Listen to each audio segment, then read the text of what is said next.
En fait, le producteur du spectacle, Pascal Legros, il y a maintenant quelques années, il y a 5 ans, me dit j'aimerais beaucoup voilà, vous produire au théâtre, qu'est-ce que vous voulez faire? J'ai dit ah ben, j'ai jamais fonctionné comme ça, moi j'ai toujours des propositions.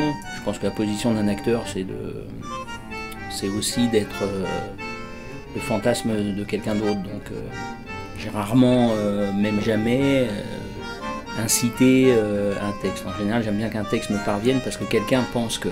Et puis avec Daniel Benoît, avec qui j'ai jamais travaillé, un jour ils m'ont proposé 3 textes. Et puis j'ai lu la pièce de Suskind et que j'ai trouvé absolument remarquable, quoi. Je suis très heureux de me confronter à ce texte régulièrement, voire tous les ans. C'est pas mal. Mais j'ai pas tellement de problèmes. Moi j'ai commencé par le théâtre. Enfin, non, j'ai commencé par le cinéma en 83 et tout de suite j'ai enchaîné avec le théâtre. Et en fait, depuis les années 80, la rencontre avec le théâtre et les gens avec qui j'ai travaillé, j'ai vite compris que aucun spectacle n'appartient à aucun acteur. Voilà, on jouerait plus Shakespeare depuis 4 siècles s'il y avait eu, il y a dû y en avoir des interprètes d'Hamlet absolument remarquables. Ça m'a jamais gêné de passer après Jacques, qui était en plus un ami, qui en plus m'avait parlé du spectacle quand on avait tourné ensemble, qui m'avait dit à quel point ce texte l'avait chamboulé. Et je savais absolument pas à cette époque-là qu'un jour je le jouerais. Mais le fait de le jouer, c'est plutôt ouais, un sentiment de partage, l'impression de partager une intimité, alors pour le coup très intime. C'est des perceptions différentes, c'est forcément une autre interprétation. Il y en a qui vont pas aimer, il y en a qui aimeront. C'est ça la proposition au théâtre. Elle est absolument pas faite pour dire voilà la vérité de comment il faut jouer ce texte-là. C'est juste un éclairage particulier. Inconnu, ce serait un grand mot, mais je ne suis pas un spécialiste du tout de musique classique. Je pense un gars comme la plupart d'entre nous, c'est-à-dire assez éclectique, qui peut rester scotché face à l'audition d'un morceau classique, comme d'un morceau de jazz, comme d'un morceau de variété, comme d'un morceau de soul, de punk.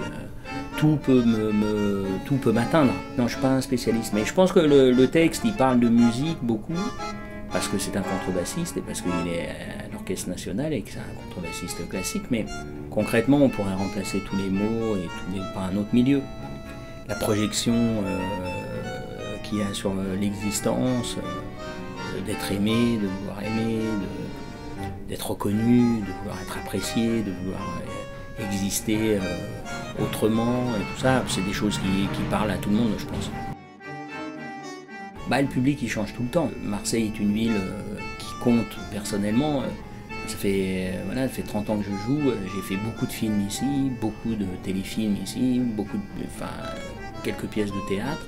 L'Odéon c'était la première fois, j'ai jamais joué ici, mais voilà, j'ai ma femme qui est marseillaise, j'ai un lien à Marseille maintenant qui est particulier. Mais je trouve que c'est surtout une ville qui prend une ampleur culturelle qu'elle n'avait pas. Alors oui, elle a été capitale de la culture, mais ça c'est des mots.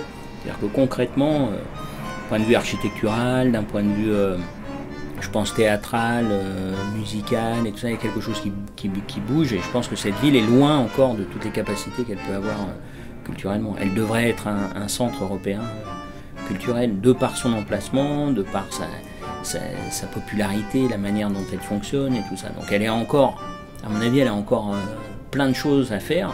Vous êtes dans une situation géographique tellement magique que de temps en temps, c'est ça aussi qui ralentit, quoi. C'est-à-dire que l'endroit est tellement fabuleux qu'on a plus de mal à se bouger souvent quand les endroits sont super beaux.